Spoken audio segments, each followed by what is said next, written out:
বিসমিল্লাহির রহমানির রহিম। আসসালামু আলাইকুম। সবাই কেমন আছেন বন্ধুরা? আশা করি সবাই ভালো আছেন।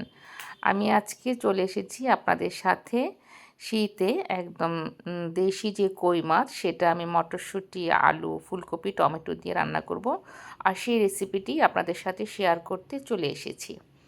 তো চলেন বন্ধুরা, মাছগুলো একদম কেটে ধুয়ে পরিষ্কার করে নিই।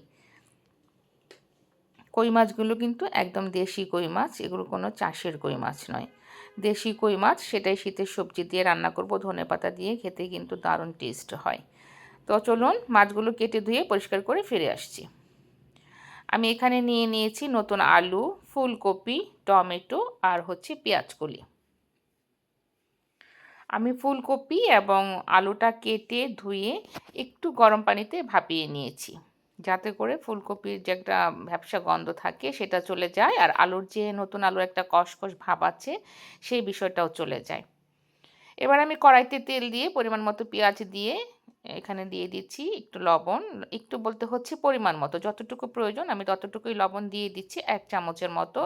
তার সাথে দিয়ে দিচ্ছি 1.5 টেবিল চামচের মতো আদা রসুন বাটা।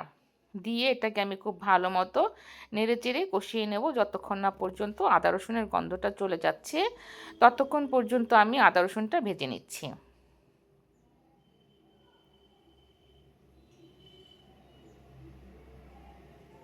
এবার আমি দিয়ে দিচ্ছি পরিমাণ মতো পানি, মশলাটা কষানোর জন্য যতটুকু পানি প্রয়োজন ততটুকুই আমি এখানে দিয়ে দিচ্ছি। তারপরে একে একে অ্যাড করে দিব হলুদ গুঁড়ো, মরিচ গুঁড়ো এবং ধনের গুঁড়ো।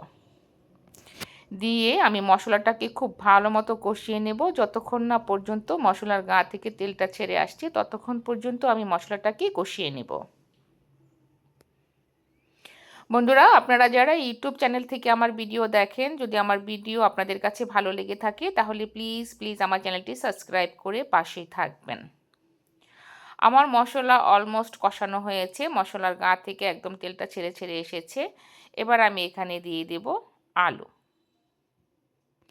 আলু এবং পেঁয়াজ কলিটা দিয়ে আমি 1 থেকে 1.5 মিনিটের মতো একটু কষিয়ে নেব। যেহেতু আমি নতুন আলু আর এটাকে আমি হালকা একটু ভাপিয়ে নিয়েছি, তাই খুব বেশি কষানোর প্রয়োজন হবে না, তাতে করে আলুটা গলে যাবে। আর যারা ফেসবুক পেজ থেকে আমার ভিডিও দেখেন, যদি আমার ভিডিও আপনাদের কাছে ভালো লেগে থাকে তাহলে প্লিজ আমার পেজটি ফলো দিয়ে পাশেই থাকবেন এবং লাইক, কমেন্ট, শেয়ার করবেন। আর যারা কই মাছ খেতে পছন্দ করেন, আমি জানি অনেকেই শীতের দিনে এভাবেই অনেকে রান্না করে খায়, আলু, ফুলকপি, মটরশুঁটি দিয়ে রান্না করে খায়। দেশি কই মাছ কিন্তু এভাবে রান্না করে খেতে দারুণ লাগে বন্ধুরা।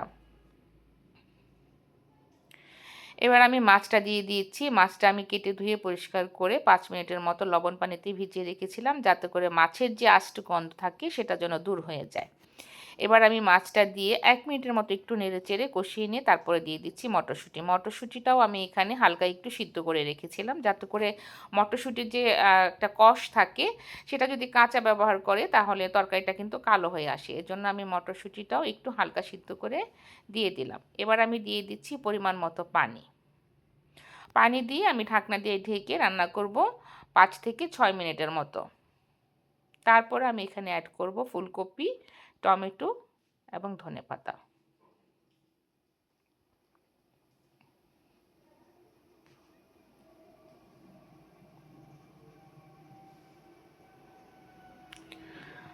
আমি এখানে 5 থেকে 7 মিনিটের মতো রান্না করেছি। এবার আমি অ্যাড করে দিচ্ছি ফুলকপিগুলো। ফুলকপি, টমেটো দিয়ে এটাকে আমি আরও 5 থেকে 7 মিনিটের মতো রান্না করব।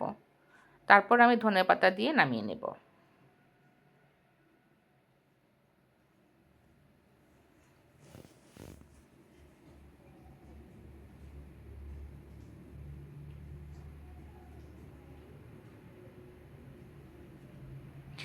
আমার রান্না অলমোস্ট হয়ে এসেছে। এবার আমি এখানে 2টো কাঁচামরিচ আর ধনেপাতা দিয়ে রান্নাটা শেষ করব। বন্ধুরা, শীতের দিনে গরম গরম ভাতের সাথে এই তরকারি কিন্তু দারুণ লাগে খেতে। যারা খান তারা তো খানই, আর যারা না খান তারা এইভাবে একবার রান্না করে খেয়ে দেখবেন, দারুণ হয় কিন্তু খেতে। আর যারা আমার ভিডিওটি দেখেন, যদি আমার ভিডিও আপনাদের কাছে ভালো লেগে থাকে তাহলে প্লিজ আমার চ্যানেলটি সাবস্ক্রাইব করে আমার পাশেই থাকবেন। আপনাদের একটি সাবস্ক্রাইব, আপনাদের লাইক, কমেন্ট এগুলো আমাকে নতুন নতুন ভিডিও বানাতে সাহায্য করবে। আর যদি ভালো লেগে থাকে তাহলে আমার ভিডিওটি শেয়ার করবেন। গরম গরম ভাতের সাথে সবজি দিয়ে দেশি কই মাছ, তার সাথে কাঁচামরিচ, খেতে কিন্তু দারুণ হয়েছিল বন্ধুরা। এভাবে একবার রান্না করে খেয়ে দেখবেন, দারুণ হয় কিন্তু খেতে। ধন্যবাদ এতক্ষণ সবাইকে কষ্ট করে আমার ভিডিওটি দেখার জন্য। আর যারা আমার ভিডিওটি কষ্ট করে দেখেন তাদের সবাইকে ধন্যবাদ। আর প্লিজ আমার চ্যানেলটি সাবস্ক্রাইব করে আমার পাশে থাকেন। ধন্যবাদ সবাইকে।